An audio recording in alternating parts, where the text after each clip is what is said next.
में एहतराम की तरफ नहीं जाना चाहते।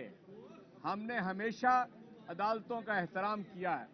ये पीडीएम और पीएमएलएन का वतीरा रहा है कि वो अदालतों के ऊपर हमलावर हुए, वो जजेस के ऊपर हमलावर हुए, उन्होंने रिश्वतें दी।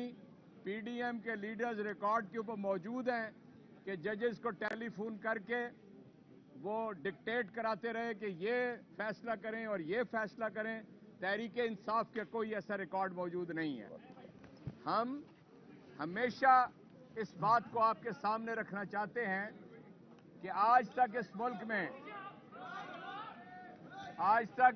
में लोग लंदन में थे, लोग दुबई में थे और उनकी जमानत कबल गिरफ्तारी और हिफाजती जमानतें होती रहीं।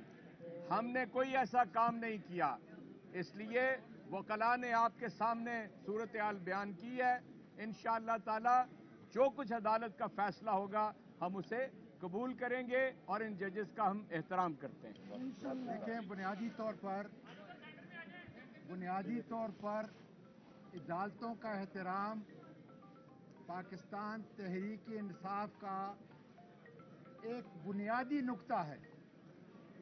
न सिर्फ हम एहतराम करते हैं बल्कि हर हुक्म को मानने के लिए तैयार हैं। मुश्किल ये थी कि इमरान खान को हमने बाहिफाजत यहाँ पे लेके आना था। आपको इससे पहले इल्म है कि उन पर कातिलाना हमला किया गया। किसने किया ये भी मालूम है आपको।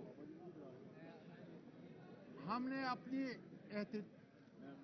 बड़े एहतियात के साथ मुल्क के सबसे बड़े लीडर इमरान खान को इंशाअल्लाह ताला यहाँ पे